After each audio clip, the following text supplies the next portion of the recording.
know. Someone please drop me a message. Yeah. Okay. So good. Uh, Thank you. So, hello everyone. Have a very good evening.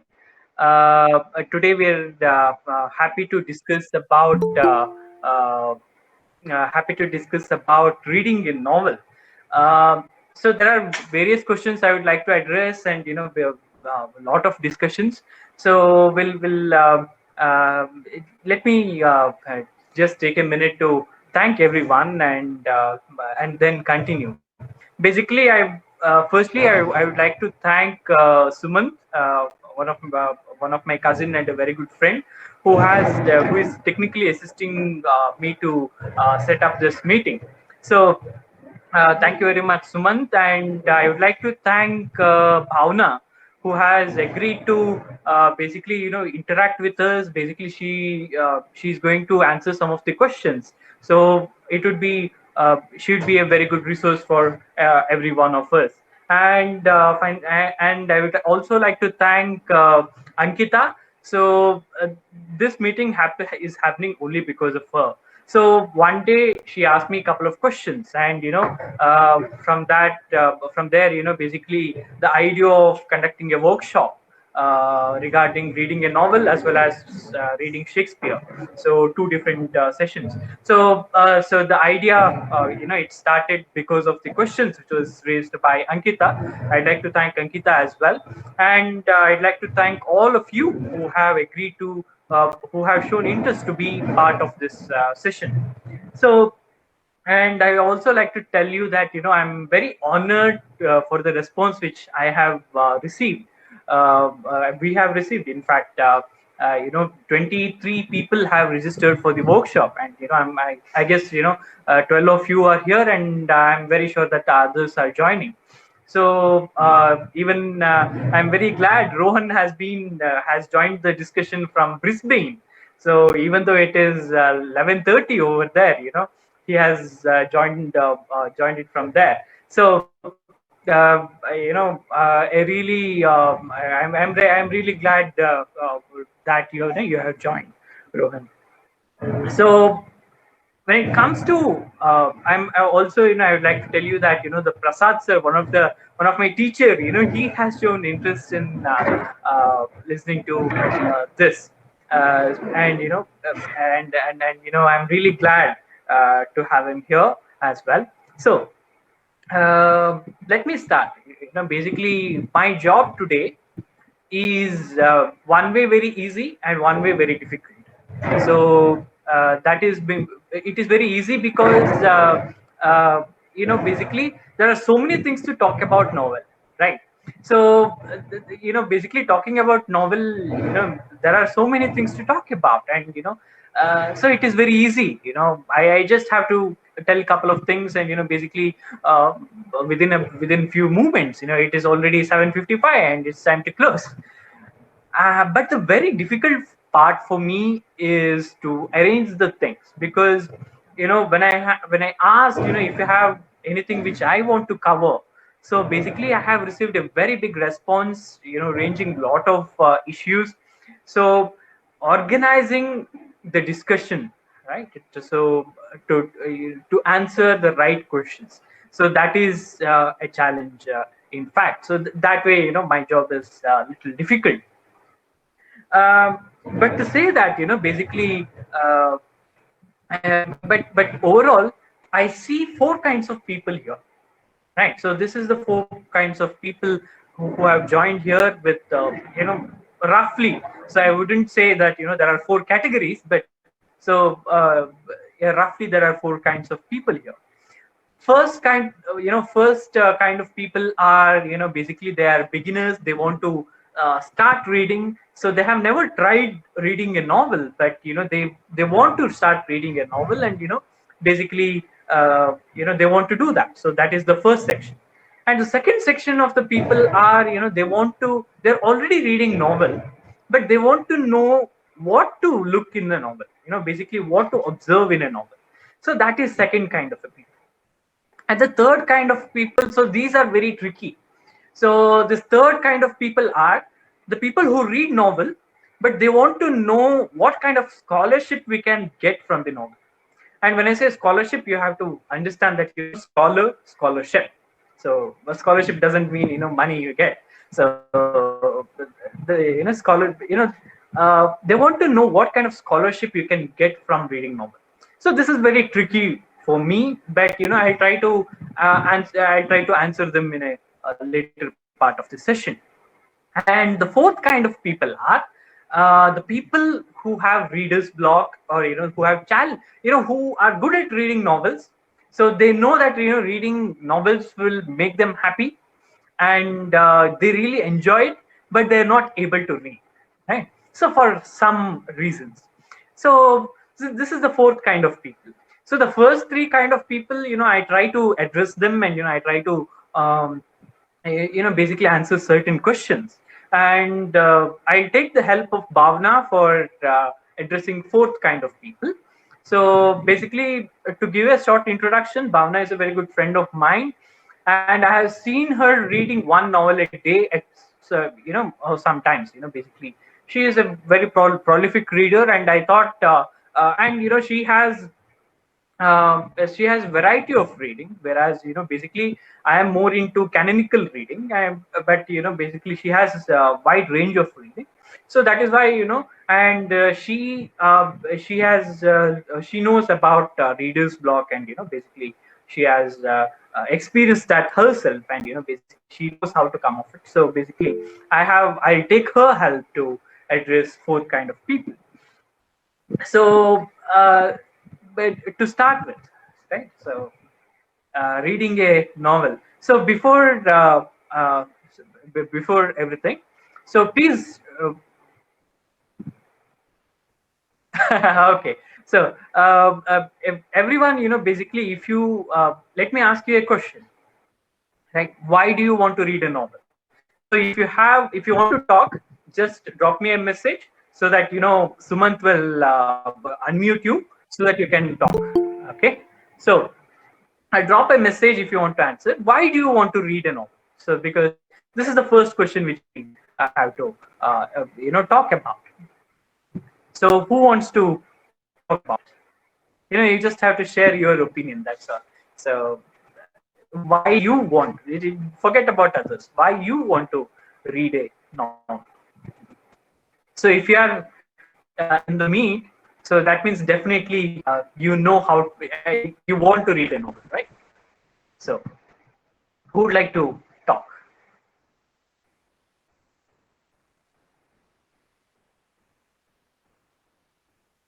Okay. Can you please unmute Rohan? So as and when you please unmute. Yes, Rohan. If you are unmuted, please can you tell us?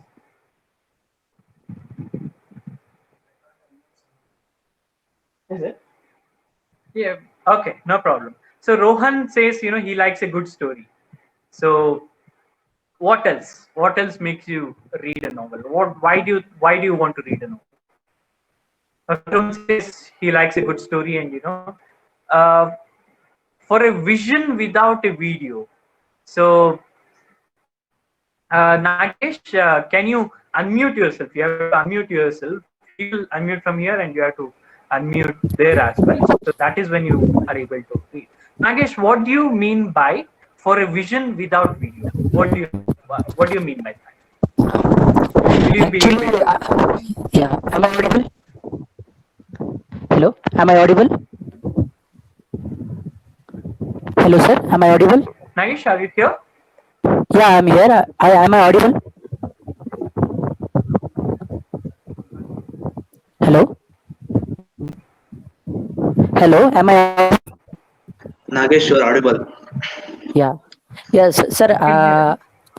Yeah, hello, hello, Okay. hello. So I might have a little challenge here. So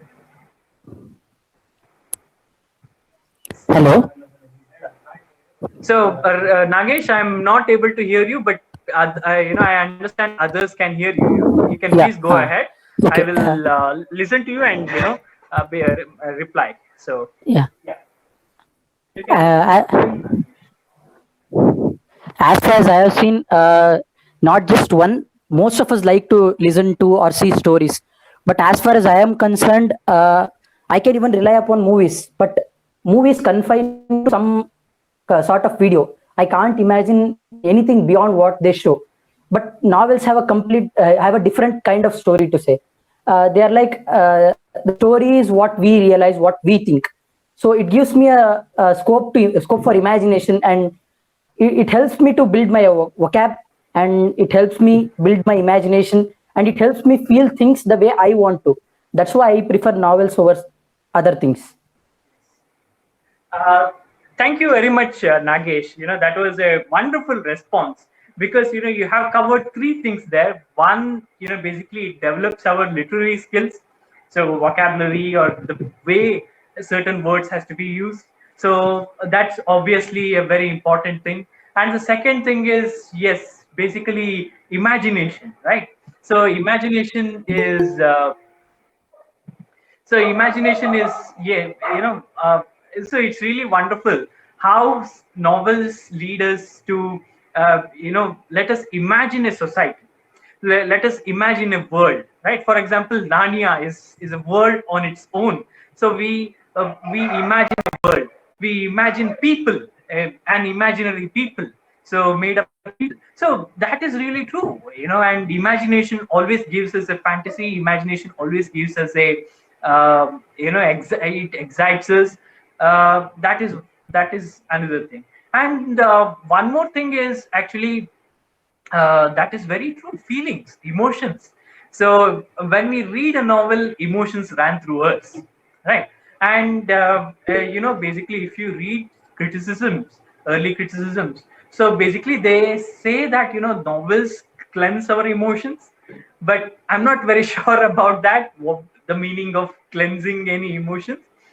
But I believe that basically when we feel something, it is rightly channelized. Basically, there is a relatable factor with the emotion of a novel or emotion of a character in a novel and our own emotions, right? And we would like to feel everything. Probably, I don't know what it feels like to commit a crime, but basically, feeling about committing a crime, when you read a novel, a character commits a crime, and a lot of things are going on his head. The feeling which we get, that's not the feeling which we can have without reading it, right?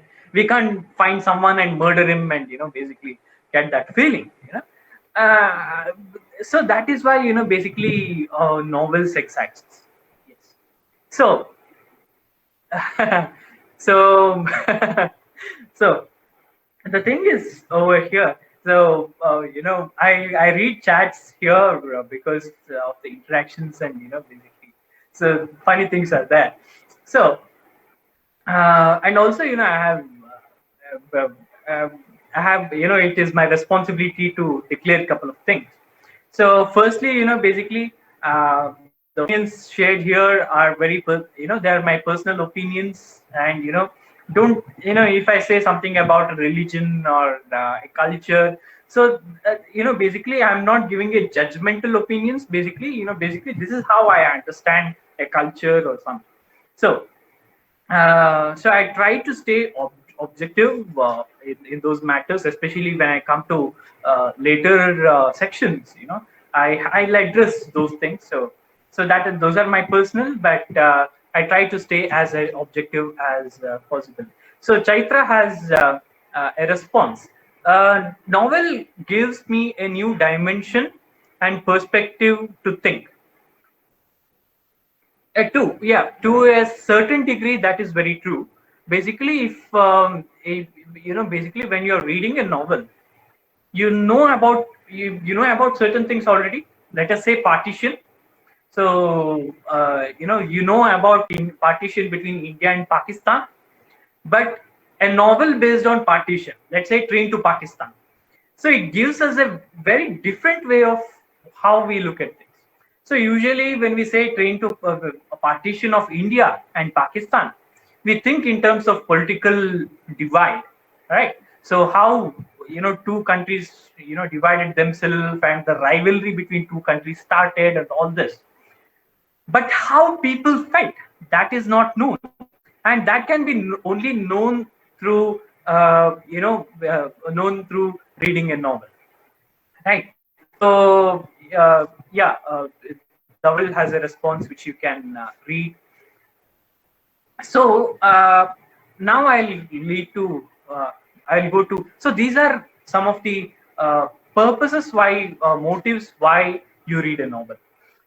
But the thing is, basically, I have made certain points, and I would like to say that I want to learn about different kinds of people. So the characters in the novel, they are of different kinds, and basically I am associated only certain kinds of people, but I would like to know about different kinds of people. So that is when I read a novel, and things for perspective, scholarship, emotion. Scholarship, I would like to address this thing a little later. So I would like to address it later. But basically, these are the motives for reading novel, as we so you have mentioned it all. But the funny thing about these motives is it changes from person to person. Obviously, as we can see, each and every individual gives their opinion. But the funny thing is, being a person, at some point you have one motive, and at another point you have another motive. It's not like I read only for scholarship. It's not like I read only to feel emotion, right? So at one point I might want to connect to an emotion. At one point I might want to learn. At one point I might want to relate to the characters. At one point I want a story which excites us, and at some point I might want to have an imaginary world created for me. So these are some of the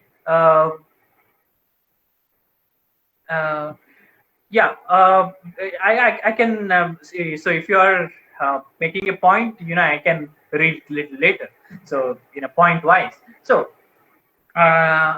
basically motives change from moment to moment, a person to person, and how he feels, what happens to him on that day, what is his mood. So it changes to different to different motive to different another motive.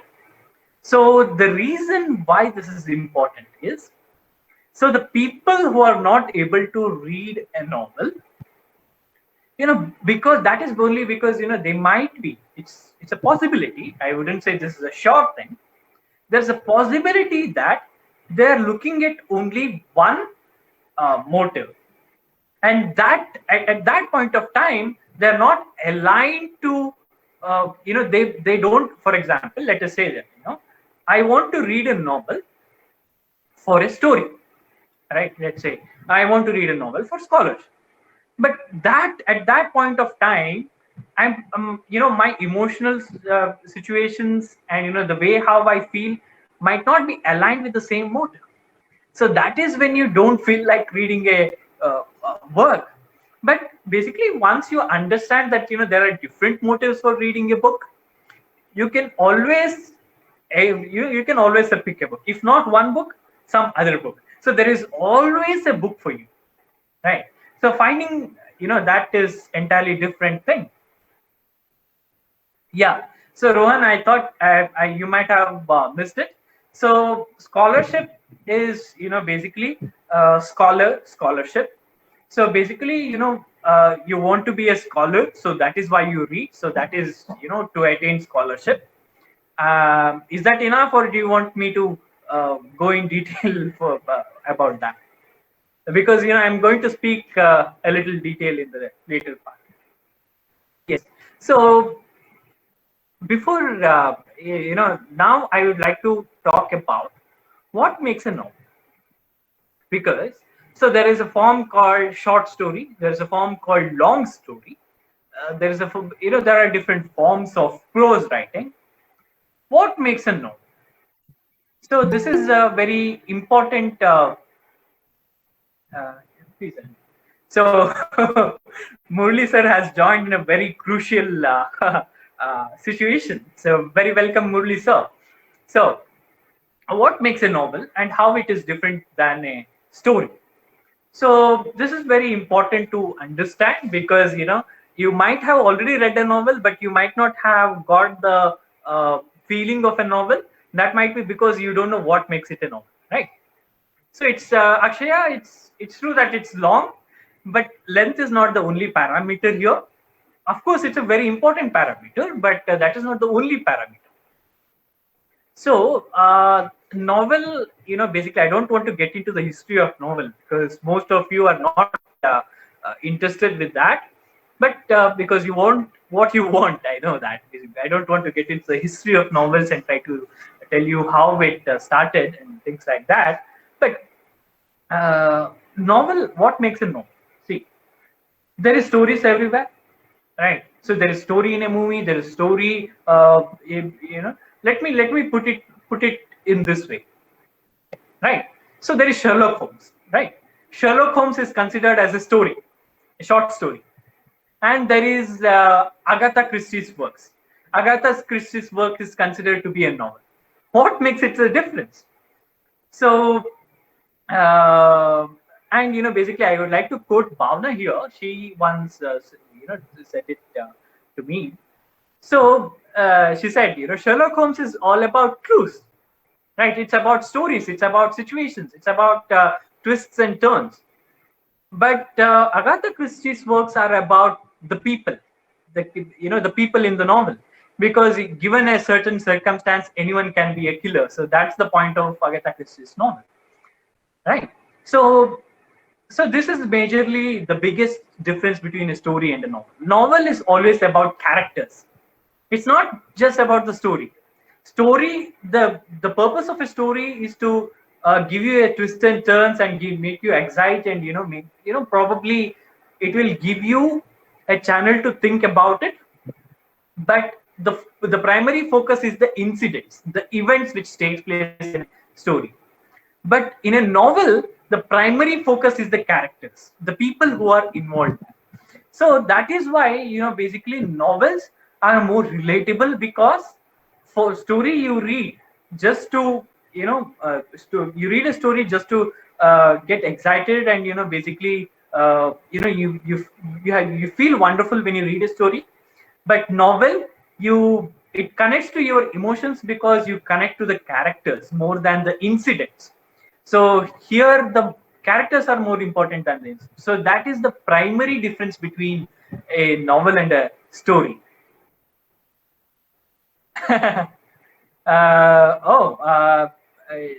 Not convincing one or night convincing one, I don't know. So yeah, so that is why novel is often I novel is more relatable, because see, there are the characters in the novel are very very relatable. So basically, so I'd like to take example of Harry Potter. So the people who read Harry Potter for 1 year, all they see is the people around, they see only the Ravenclaws, Gryffindors, and Hufflepuff and Slytherins, right? They don't see every person they see, they relate it to the house of Harry Potter, right? Isn't that very true? So that is what happens, basically. Yeah, just not just some people, for me it was more than a year, of course. So basically that is how basically we read a character in a story, and we relate it to someone we know, or we try to understand our surrounding through the characters, right? So Harry Potter, for example, Harry Potter takes place in a magical world.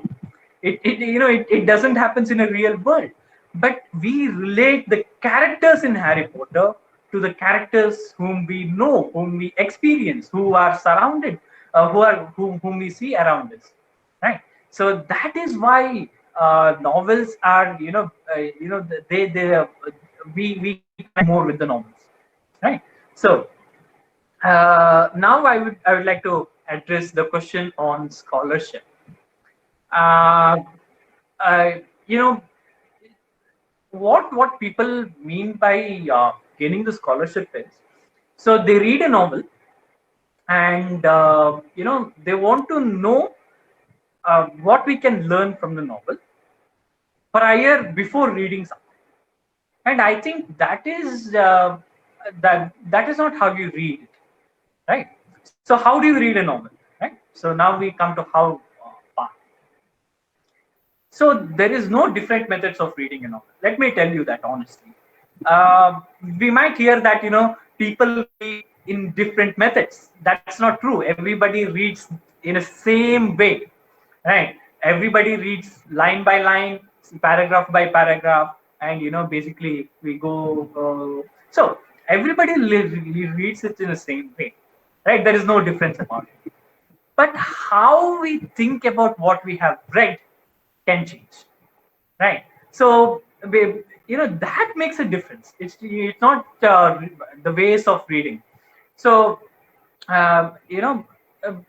if reading Lord of the Rings and reading probably War and Peace, I give you examples. If you don't know examples, it's okay.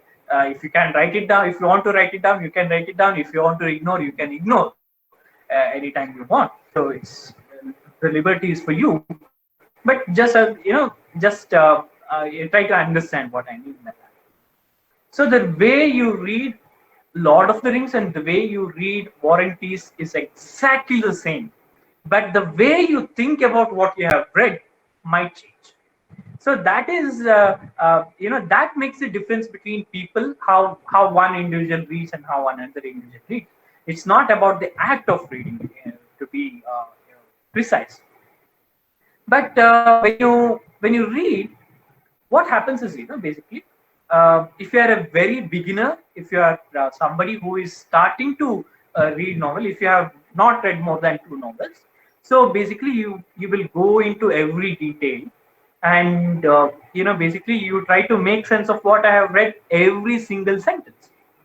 That happens because since you don't have the habit, so every single sentence you have read, you need to basically think about it. What does it mean by this, right?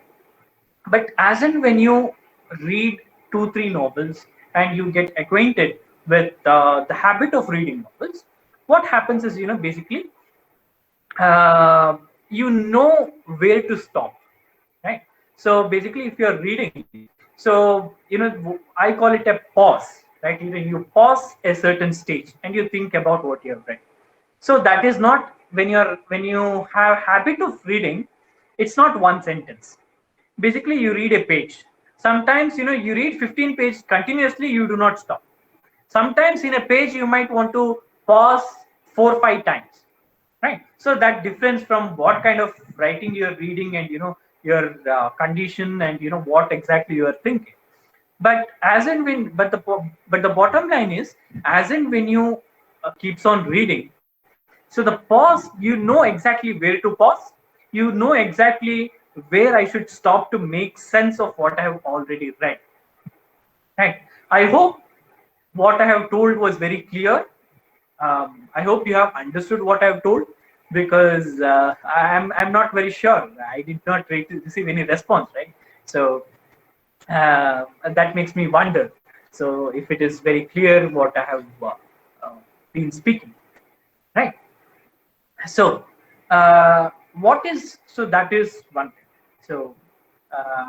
So basically, what you do, what exactly do you think about?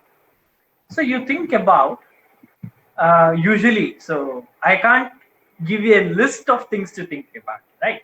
So for every novel it is different, for every genre it is different, for every kind it's entirely different. And the reader also makes, for certain readers they think about some things, and so certain readers they think about something else. But usually, so what we think about is why this character behaves in this way.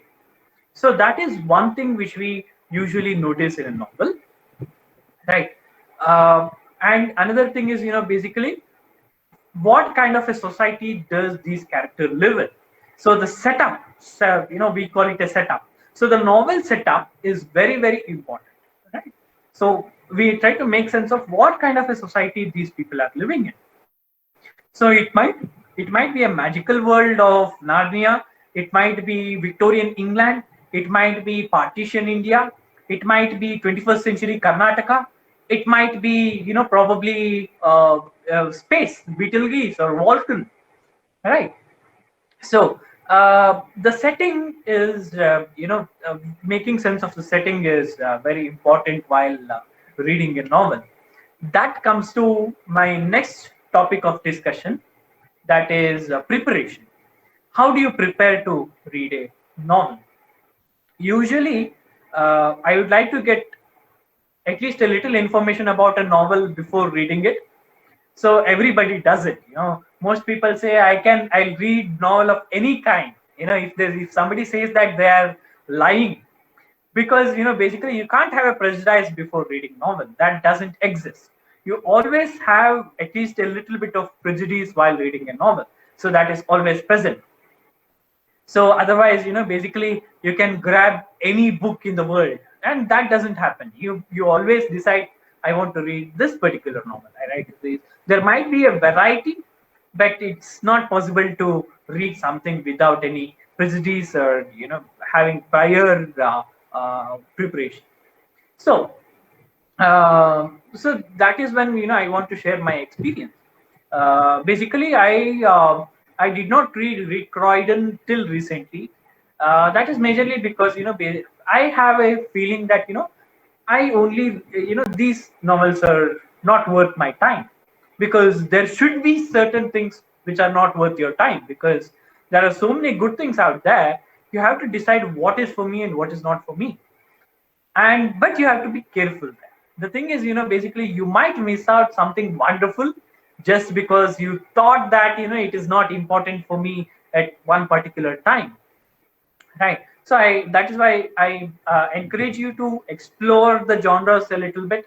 So read one sci-fi novel, read one mythological fiction, one historical, one classical, one canonic, Russian canonical, or whatever it is. So my work, at one point of time, I used to read only postmodern novels. That is, if you don't know what is postmodern, I would say this way. Things like existentialism, like basically the world doesn't have any meaning, things around doesn't have any meaning, these kind of novels. So yeah, so the basically, so these genres, you make it, you just try to understand what kind of a thing is book is that. So at first you need to, the primary thing which you need to understand is, where does this book where does this incidents in the novel takes place, right? So if it is Victorian England, you need to learn a little bit about Victorian England before getting into the novel, because otherwise things are you might not be able to make sense. The funniest example which I usually give is, it's not a novel, of course, it's a poem. Shakespeare, shall I compare thee to a summer's day, right? So if we don't know what is summer in England, and we sit here in Karnataka, and it is hot out there, it is 36 degrees, 40-degree hot out there, and we comparing a man to a summer makes no sense to us, right? So that is why we should have a prior understanding of where the incidents of a novel takes place, and what kind of a people live there, right? So these are the things to notice in a novel. So now coming back to the scholarship, right? So basically I'll tell you this, basically if your motive is scholarship, you are never going to enjoy a novel, right? So because every single line you are trying to learn something new there, right? So but that is not how novels work. Non-fiction does, basically if it's a theoretical work, right? So that works that way. You read non-fiction for scholarship purpose, but you should not read, I don't say, and I believe that basically you get scholarship from novels, but that is not the primary purpose. Okay, so if scholarship is the primary purpose, you will never enjoy a novel. You will not read it in a right way. But if you read a novel for enjoyment, it might give you scholarship benefits. So again, scholarship don't think in terms of money, right? So that's I don't see any response from any of you. I don't know if I'm on air or basically I've lost the connection or something. If at least someone can respond, I know that you are here, you're listening to me. So so that is about scholarship. So yeah, so how do we get scholarship? So because many of you have questions that some of you are literature students, students who study either MA in English or BA English literature. So that is why you want to know how to analyze something and how to get scholarship out of reading. So that is why I take this question very seriously. I understand what you're trying to ask. So here the thing is, how you see a novel makes a difference, as I told you. And that is where basically you look into different perspectives. That is, you try to understand why this character is placed in that particular way, how this character behaves in a particular way, how this character might be feeling, what is the value system of this character, right? What is the value system of the society which the character lives? So these, when you notice these things, basically that is when you get a kind of knowledge, I would say. But it is never a match for what you find in the non-fiction, of course, or theory works, right? And I'd like to also tell you that how novels are written, so that you might get a better idea of how to read, right? So novels are usually written so they do not think of the story, right? Short stories are written that way. Short stories are written in a way that basically they think of elaborate story, and they write, and that is they add little bit of additions here and there. That is how you write a short story. But how you write, that's not how you write a novel. So novel always starts with there is one line story. You know how it starts, you know how it ends, that's all.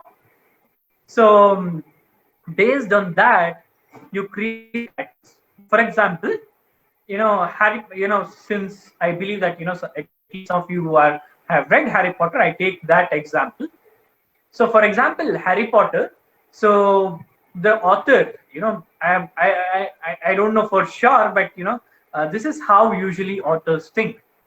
They know that there is a boy who is actually a kind of an underdog in the sense who is just a young boy, who is of 11 years old or 17 years old, and there is another person who is very strong and very bad. This person is almost good, and this person is almost very bad, and this boy is going to defeat that bad person. So this is the primary, this is how the novel starts.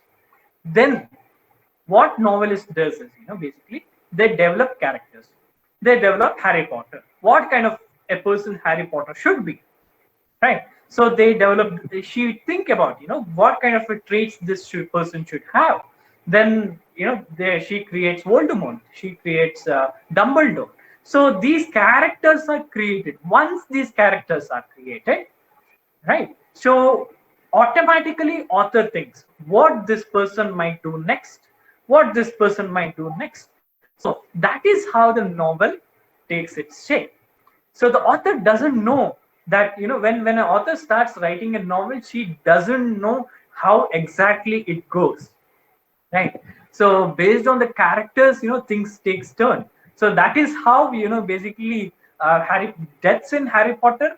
So it happens because basically it's not like author has thought about it in the beginning.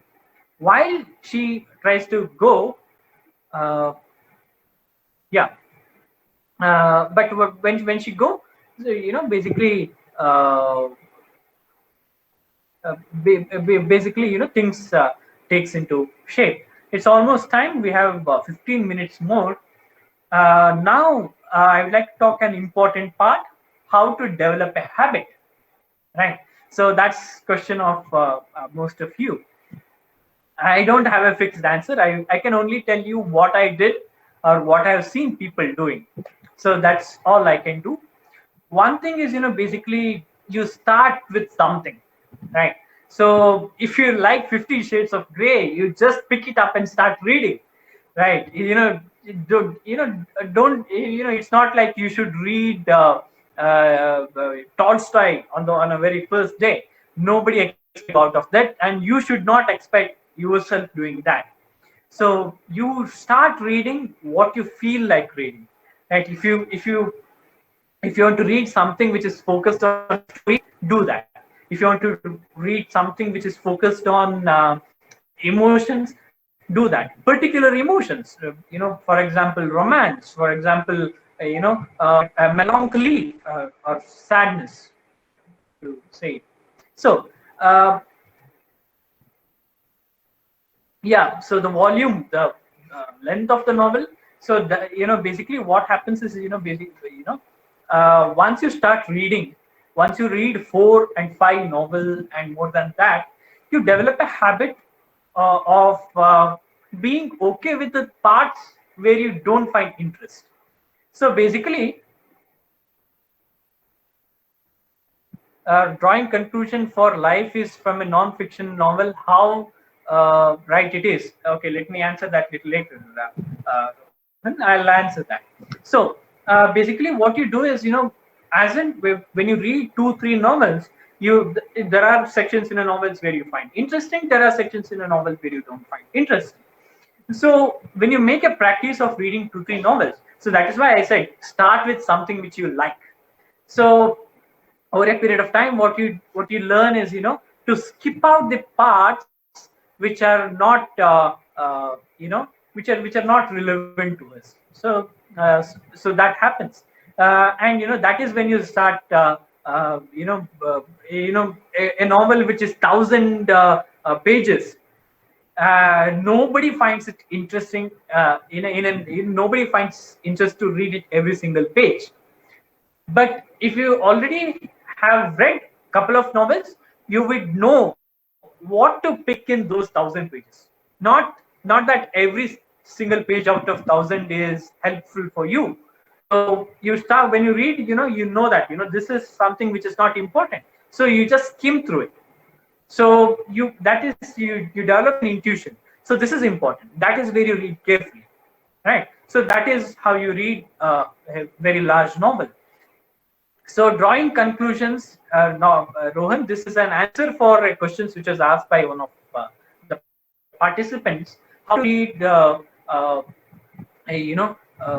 to read historical and what is that mythological novel? Suman, can you please, can you please give me that book? So I have a historical novel over here, a novel based on history. So basically, both of these books are based on history. One is Avarna by Bhairappa and another is Mauna Konaya Nartaka. So, no need to get into detail, but those are based on history. So, one of the major things which I want to emphasize very hard is this. When it comes to historical novels, don't make any moral judgments, or historical or any kinds of novel. Don't make any moral judgments. What I mean by that, you don't read novel to understand history. You don't read novels to understand a culture. You don't read novels to understand a certain kind of people. Whether it is Pakistanis, whether it is Victorian British, whether it is Indians, or anything. So you read, basically you need history to read these novels, but you don't read these novels to understand history. That would be very wrong. Because when you make moral judgments based on a novel is a work of fiction. You understand that. So there are things which are not inaccurate. There are things which are, imaginative.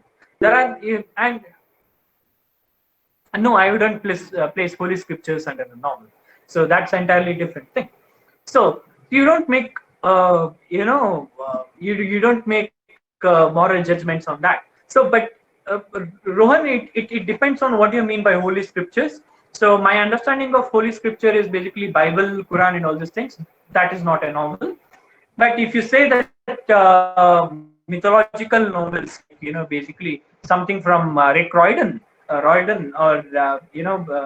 Mahesh Tripathi, in India.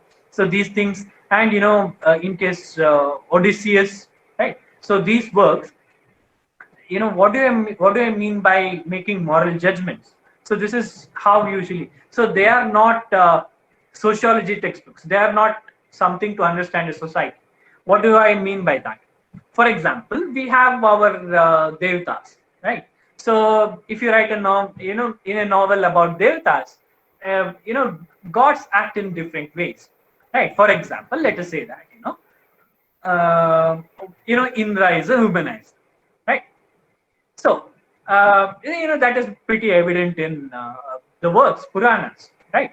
So, but if your conclusion is that, right? So people thought, gods does it. So that means, people were good with being a womanizer. So if you're drawing that conclusion, that is not true, right? And for God's sake, Greek gods, if you know about Greek gods, they're really terrible people. And don't think that just because God, they have created their gods, they have written about their, I told created. I'm very sorry for that.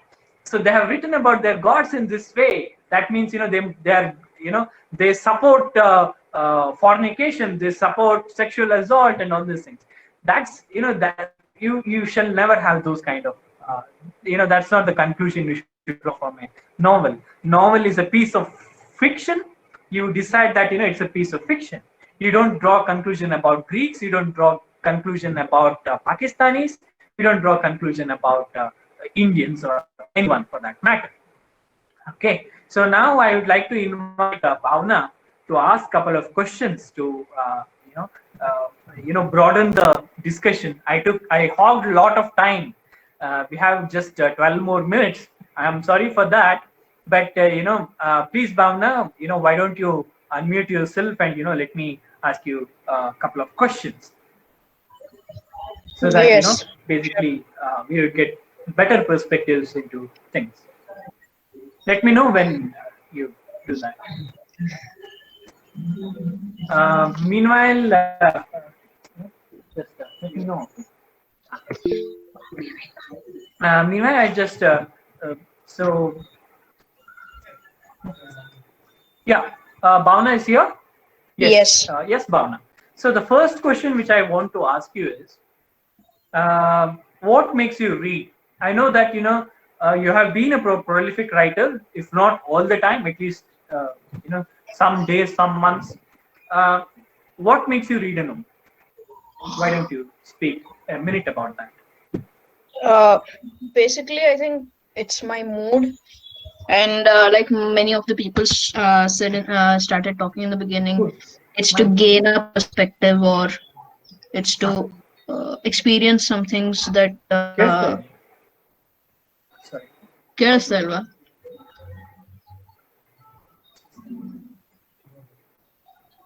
Oh, Okay. Bhavna, are you talking? Yeah. Now I am. So it's basically a better version of a movie. So that is, I think Nagesh said that. So I think that's my main motivation. So I'm with Nagesh over there. I think most people will have the same thing. Okay. So now I have second question. So so the second question is, what if you when you read a novel, you skim through the lines and basically you give a stop somewhere. So where do you stop? In the sense, where do you give a pause? Right? Do you have some kind of revelation? What kind of experience is that?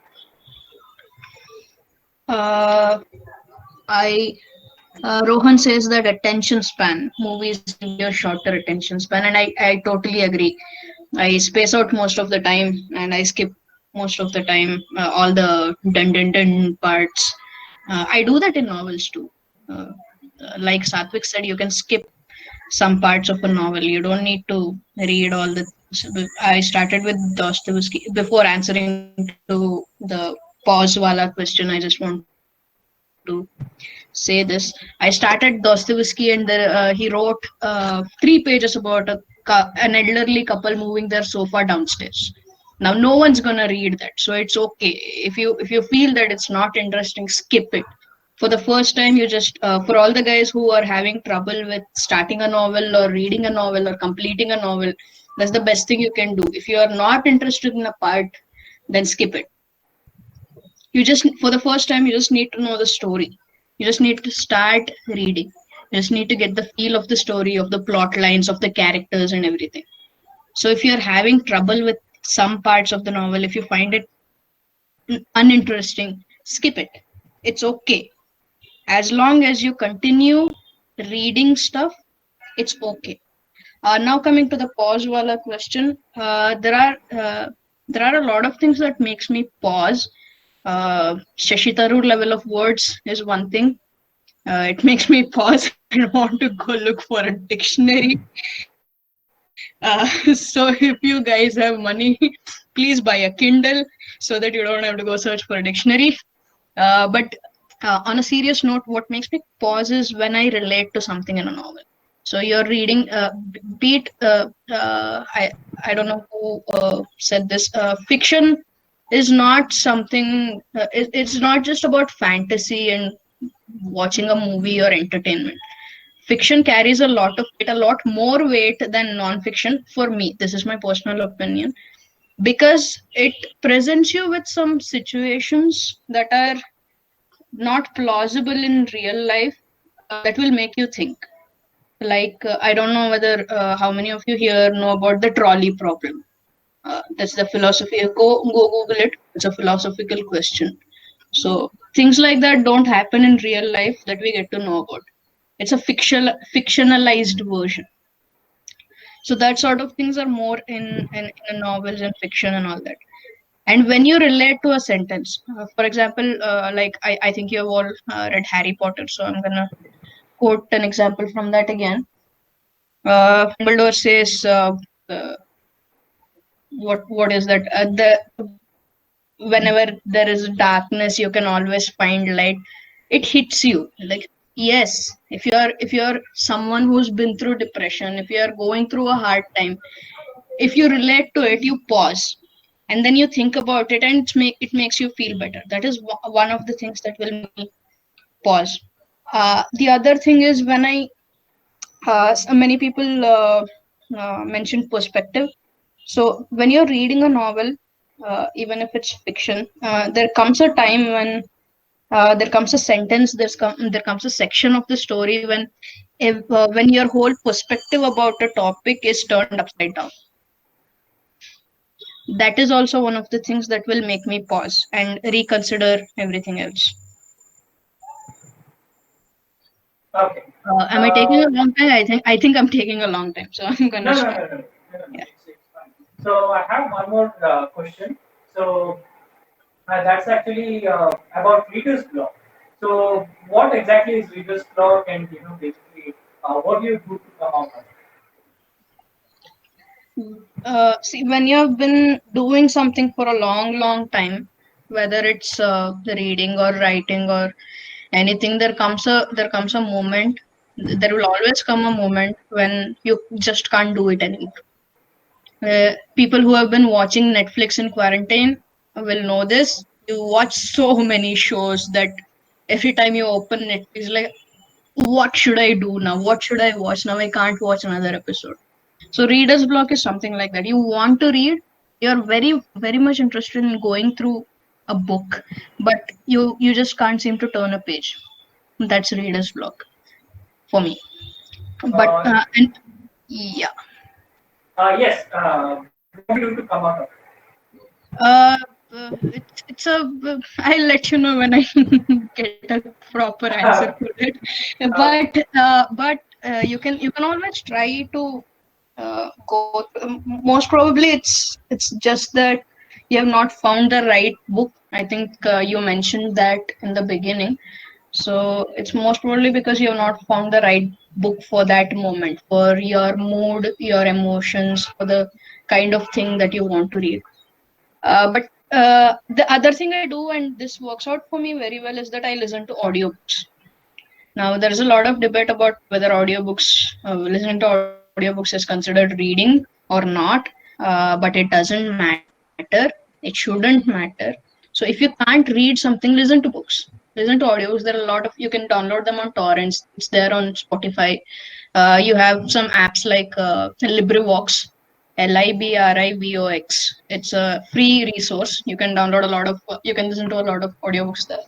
So when you do that, you don't have to put as much effort into going through a novel as you do when you actually read, but you still get the gist of the story.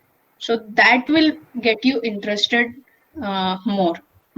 For me at least, it works. That's one of the ways that I can think. Okay, thank you very much. So, in fact, can you ping me, Isman? Yeah. In fact, what works for me is basically sometimes when I'm not able to read, any book, what I do usually do is either I select a novel from Kannada, my vernacular, so that basically, it feels very comfortable to read. So that is one thing which I do. And another thing which I do is I pick up a novel which I have already read and go through it again. So that gets me back to Yes. the speed. That's So, and of course, basically, it's a skill of it's of course a skill you have to develop. Uh, for a right motive, you pick a right book. You know the motive beforehand, and you pick the right book. So that is always there, and basically, yeah, rereading is still a reading, because at least some works they give different perspectives. So I need to end this session because I have another session coming up. Thank you very much. You have been a wonderful interactive participants. So those who would like to listen about Shakespeare and how to read, I nothing much about reading Shakespeare. Just log in from different link which I have sent you. So see you soon. Yeah, I will start 8:05. It might take 8:07 or something. So we'll make it as fast as possible, and we can start with Shakespeare. Okay. Bye bye. End it.